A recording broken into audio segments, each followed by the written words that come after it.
This happened after my divorce. I thought my marriage was perfect, but my ex-husband's deception and infidelity broke my heart. My ex-husband discreetly took my children, shattering my existence again. I looked everywhere for them or my ex-husband, searching for a clue to keep going. Despite my efforts, I never found them. I was speechless when I needed help and support because of my desperation and helplessness. A drug addict who frequented bars and nightclubs became my friend at this sensitive time. Though reluctant, he started talking to me and became my friend. He revealed his traumatic divorce and loss tale, and despite our differences, we created a remarkable bond. After making friends with him, I started doing drugs and going to bars. In addition to helping me cope with my divorce and missing children, he introduced me to other medications. After refusing his offers, I felt helpless and depressed and turned to drugs. I made more drug addict friends in the bar and utilized them to avoid life's challenges. Drugs were my escape and panacea when I was desperate. However, this antidote made things worse. I went overboard on drugs one night while partying with the barman. As I lost consciousness and my world blurred that tumultuous night, my life was in risk. I wished death would end my suffering. I had no idea this reckless night would transform my life. After waking up, I was in a pitch-black tunnel with no sound or light. Terrified, I thought on my life, reliving its joys and losses and sliding deeper into darkness. In this weird, dark place, I smelled death and saw lava burning ground. It was too hot, and the screams and cries of many individuals filled me with horror and sorrow. Fire occasionally flashed from the darkness, revealing horrific monsters amid the inferno. I wandered across a burnt earth and saw countless souls screaming in the lava, hurting my heart. They were speared or hooked into the lava by horrible demons. I saw a woman chained to a steel rack and burning above the lava. Her screaming made me feel helpless and sad. I had no choice but to run as fast as I could from terrifying beasts who roared and spit fire and venom. I was depressed and afraid when I saw so many broken bones and bodies on the ground. This was hell, the home of devils and terrible spirits, and I worried I would be stuck there forever. When I thought hell was too much, a pleasant glow appeared on my face. I looked up and saw a mystery man in a beautiful robe. He seemed warm and kind, like he could see my heart.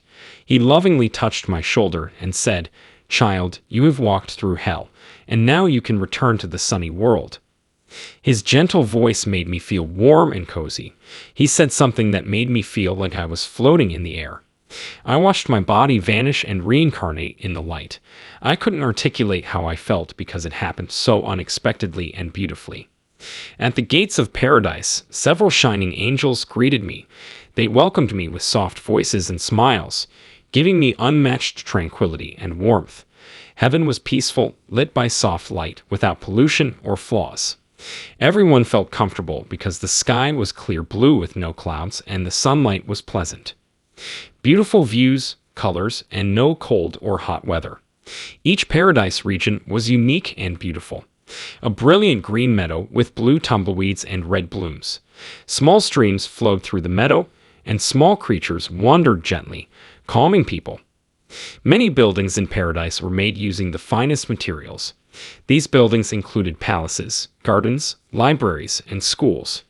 People felt warm and joyous because of the music and singing. The people in heaven were kind and happy without suffering or disease. Everyone respected and loved each other without jealousy or malice.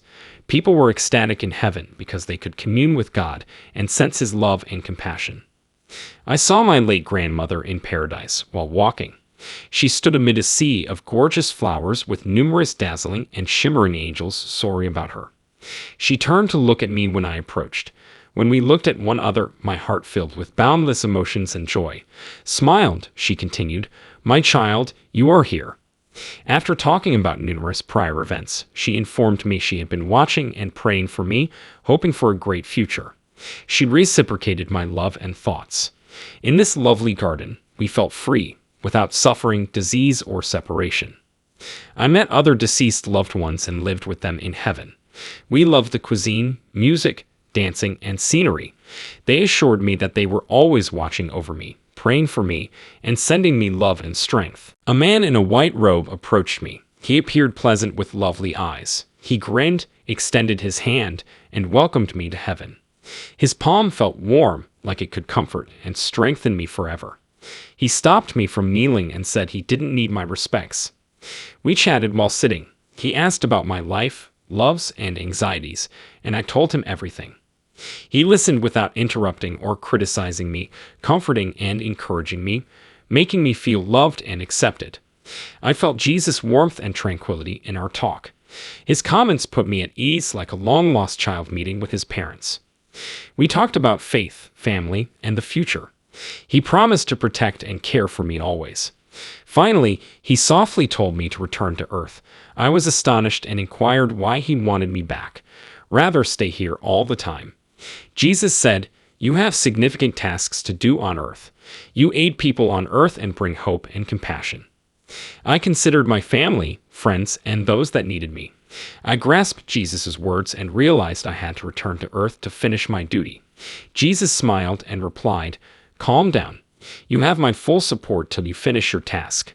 I felt safe knowing I wouldn't be alone. I informed Jesus I was ready to return to Earth and finish my work. Jesus hugged me and promised to watch and bless me. I fell due to heavy gravity. As I gained weight, I recovered bodily sensation. I heard sounds, felt temperature, and opened my eyes. I eventually returned to my body and humanity. This magnificent shift taught me a lot about the body-soul relationship. Despite enjoying heaven, I realized I had to return to Earth.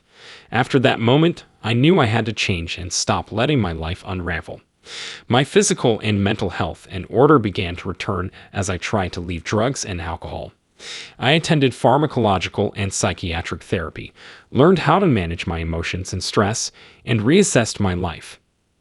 Never heard from my children or ex-husband after a long search. I kept loving my children and praying for a miracle. I kept searching and expecting even in my darkest days. My long-lost children messaged me on social media years later. We reunited once they discovered me. In the years after, I've given my all to support and love my children and help them become who they want to be. I realize how much that friend affected me. He taught me what not to do in life's most important decisions.